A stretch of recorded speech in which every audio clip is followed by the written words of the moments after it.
bar na biir. bismillahirrahmanirrahim bismillahirrahmanirrahim bismillahirrahmanirrahim bismillahirrahmanirrahim bismillahirrahmanirrahim bismillahirrahmanirrahim bismillahirrahmanirrahim bismillahirrahmanirrahim. boo dee muslul de. asalaamaaleykum wa rahmatulah taala wa barakaatu. xam na la ma tax sol weer. jàmm la paix. Moussa. nuyu na ma la ba baax. maa ngi la professeur. nuyu ma la ba baax Louisa. maa ngi la fay Hasma. naam ak ñi seetaan. waaw noo ngi la fay. Maba MD Binta madame Cissé Rokhaya Asta madame Bakhoum Laay Mantulaay ñëpp. ziar ñëpp. Pauline ak MD ak ñëpp. macha allah Maba ak ñëpp ak ñi ci kër gi yal na fi yàlla wàcc xéwal. amiin yal na fi yàlla wàcc xéwal. yal na fi yàlla wàcc xéwal yal na yàlla defal leen jàmm defal ñu ko defal ko mboolem jullit. barke Seydina yal na yàlla dalal Sénégal ak sénégalais yi. yal na yàlla defal jàmm Sénégal ak sénégalais yi. yàlla na yàlla defal jàmm président Macky Sall ak ñi mu àndal ak ñi nekk Sénégal ñëpp waa opposition ñëpp ñaari mbir nu fi tax a toog. mooy ban moo nu fi indi ñaar. mooy lan ak lan. sur la première partie c'était excellent. macha allah. vous l'avez bien esquinté la partie d'actu et c'était bien. léegi ñaari point rek moo tax ñuy wax benn bi Hasma. moo la Clédor Sène. ñëw na fi toog fii am lu mu wax MD may ma Clédor Sène tuuti rek ci ay kàddoom comme dañ ko arrêté tey ci suba si.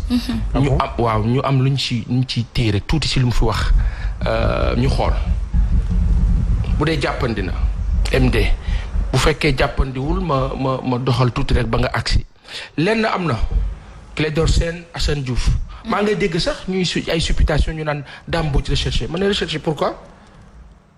parce que ñoom ñoo defoon point de presse fële ca Sicap Amitié wax ne on va organiser la résistance mais ñun ñëpp on est en train de résister ku fi nekk ku toog di wax sa xalaat contre un pouvoir buy dem à la dérive yaa ngi résister ñun ñëpp dañoo résister su fekkee résistance la ñuy jàppee nit man ak sama morom ñun ñëpp dañu yóbbu dañuy résister on résiste face à un pouvoir qui va à la dérive. Est-ce que aujourd'hui au Sénégal dañoo war a toog benn nguur jàpp ñu di salfaañe one by one un à un di éliminer un à un ba ñëpp jeex yaakaar ngeen ni président Macky Sall dina toog RFI ñu naan ko vous êtes au courant de ce complot mu naan oui je suis au courant un président ne va pas dire ça encore moins sur quelle chaîne RFI qui est une chaîne instigatrice de tout le mal que l'Afrique vit attends benn dëgg moo am MD bu dee pare na rek jox ñu ko bul am xel ñaar ñu xool ko ñu daal di ñëwaat Clédor Sène ñu xool ko. à l'insurrection incitation à la violence ak yooyu tout ça mais fii la ñu toog benn bés Aliou Dembourou Sow ñëw menacé ñu ni alpulaar yi képp ku fi contre troisième mandat nañu jël seeni jaas yi defante kook ñoom ba noppi fal ab pël ci bopp réew mi ba noppi tudd ci Abdoulaye Daouda Diallo non seulement dafa woote violence dafa woote insurrection mais aussi dafa def apologie ethniciste. effectivement. te loolu mu ngi commencé jaaxal nit ñi parce que ci xale yi Pastef fi ñu arrêté ñoom témoigné nañu ni bokk na ci li ñu leen doon laaj ban xeet ngeen nekk ndax joolaa ngeen wala séeréer ngeen. c'est pas possible. C'est vrai. C'est des gens qui ont été torturés par la police. ñoom ñoo seede loolu lors d'une conférence de presse on leur a demandé leur origine leur appartenance ethnique te loolu warul mën a nekk préoccupation police. Donc pour revenir à Aliou Dembourou Sow moom il a fait non seulement une apologie ethniciste mais il a appelé ouvertement à la violence armée nañu jël arme blanche jàmbaarloog ñi nga xam ne dañuy tere nguuru donc kooku député la il est sous le coup de la flagrance soxlawul woon sax ñu yëkkati mbalaanu kiraayam parce que flagrant délit soxlawul ñu lever amatoo sa immunité tu perds ton immunité mais procureur woowu ko procureur kan la yëpp ñun Aïcha Papa Sane mu mel ni kàddu gi fii la jibee woon. waaw ci delluwaat rek. wax lu am solo aussi xam nga on a eu un extrait. il a dit beaucoup de choses. bii benn la ci am na beneen bu mu wax mu jëm ci wàllu vaccin yi. enfin débattre na ko ak yow. et il a été assez explicite parce que par devers lui et au-delà du débat qu'on a tenu ici d'autres spécialistes se sont accordés à ce qu'il a dit professeur. En passant juste dire une chose Aliou Dembourou Sow bi mu tudd. mu ngi ci assemblée war a voter ci plénière bi nga xam ne dañu war a dindi immunité parlementaire Ousmane Sonko est-ce que il y a quelqu'un dans ce pays qui peut me dire oui ça fonctionne comme ça parce qu'on est en politique Non, ça ne fonctionne pas comme ça. Ça fonctionne comme ça dans les gouvernorats franco-français. Loolu mooy dëgg bi su du am di jàmm yi nga xam ne yéen ay sénégalais ngeen nekk ay tubaab en même temps parce que da ngeen am nationalité ñu ngi leen di nuyu mais jàpp leen ni du ngeen ay français. La France, bonjour. mu neex leen mu naqari leen du ngeen ay tubaab ay sénégalais ngeen te ñoom du leen mës a xool comme ay français bàyyi leen si xel bu baax moo la bu ngeen di défendre bu ci France jiitu na ci Sénégal jiitu. parce que foofu ngeen soqe ko on vous le dit sunu am di jàmm yi nga xam ne yéen a ñuy xool te dëkk foofu benn la bi si des mooy àdduna nit du nekk jaam abadan ilaa nit du nekk ku tumuranke nit du nekk miskin nit du bàyyi boppam yàlla moo lay teg nattu nga doxee noonu fonctionner noonu nga ne kat yàlla kat moo ma ko teg mais doomi aadama teg la ko du dëgg du yoon li nga xam ni xew na biir Sénégal ñu ko fee doxal jamono bi muy benn nguur boo xam ni moom dafa am ambition voilà un pouvoir au vu de ce qui se passe qu'est-ce qu'on ressent on a cette impression que le président Macky Sall veut rester ici à l'infini ce qui n'est pas possible c'est quoi son idéal construire ce pays-là alors que le constat aujourd'hui amer est que la Gambie est dans le Sénégal en Gambie tous les artistes sénégalais la majeure partie ñu ngi Gambie di tëggi Wally Seck remplit un stade fait un super dîner gala Viviane idem en Guinée toute la sous-région tous les pays limitrophes xanaa Sénégal rek moo am corona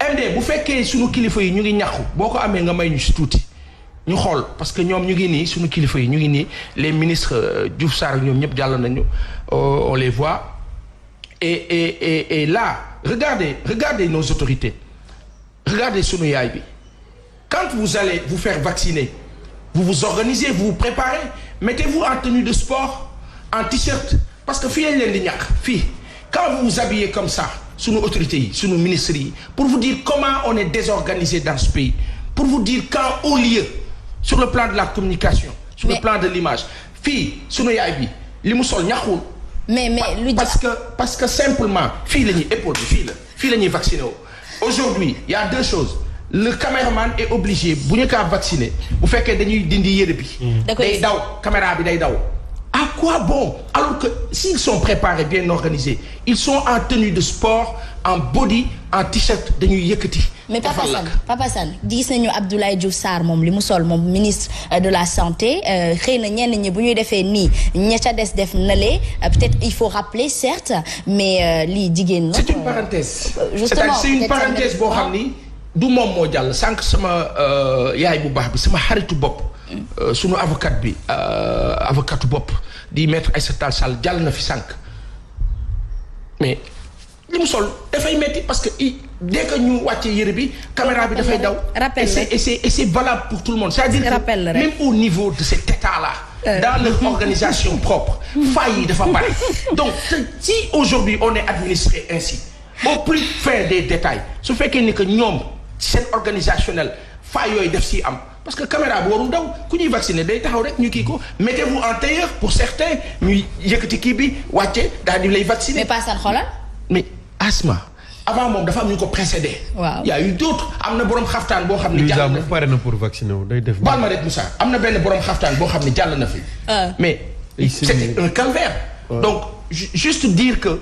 parenthèse la boo xam ne dafay wone te lii benn la si lu bëri si loo xam ne ci wàllu organisation dañ koy gis ci faille mais au-delà c'est pas ça qui nous intéresse benn affaire moo am illustration la benn affaire moo am MD merci mooy que aujourd'hui fii Sénégal toll bu fekkee ni dañuy dem ba Sénégal retrouver l'état policier d'antan boobu nga xam ne après colon yi ci lañ doon dund Afrique 15 pays francophones yëpp ci lañ doon dund mooy le colon parce que l'administration sénégalaise elle est effarante dans son modèle de fonctionnement mooy que le colon s'est arrangé pour am ñoo xam ne ñoo koy liggéeyal la continuité du boulot et malheureusement ci mode de fonctionnement bi au jour le jour noonu la ñuy demee aujourd'hui qu'est-ce qui se passe on a un état policier mooy lan état policier mooy Tambaxa Danfara bii di professeur mën a nekk un agent secret pas ça ne peut être un agent secret loolu mooy état policier et c'est ce qui est en train de se passer partout dans ce pays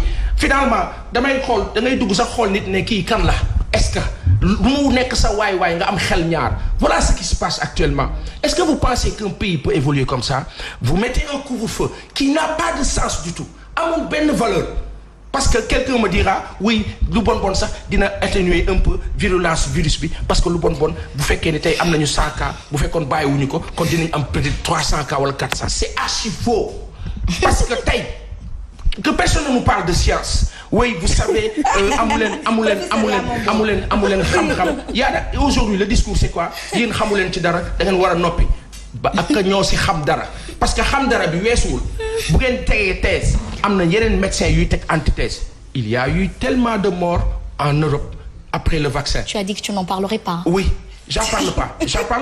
Je suis pas sur le vaccin. Il y a eu tellement de morts aujourd'hui fii ci Sénégal qu'est-ce qui se passe en 2010-2011 bi ñu doon jàpp ay nit fii ci Sénégal.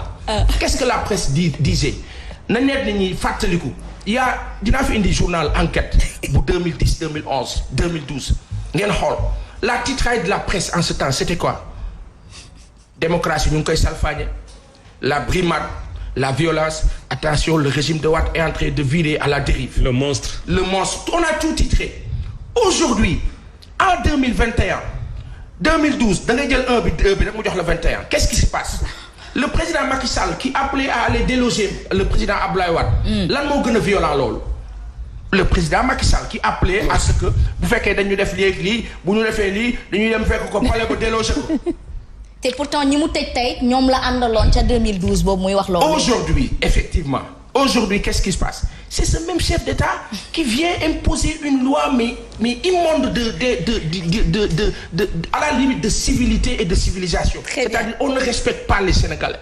2021 dictature waxuma rampante de dictature super méga terra installée. Debout boo xam ni xoolal dafa ne cocc toog sax bien assise. Une dictature bien assise. bien installée. léegi tey damay wax benn affaire ma tënkee foofu. Sénégal bu fekkee dañuy éliminer nit ñi benn par benn les gens qu'on a arrêtés là. mais donnez-leur une convocation. Vous êtes convoqués demain à 8h à la police. Il faut être raffiné. Il faut être stylé. Élégant. mais hauteur classe.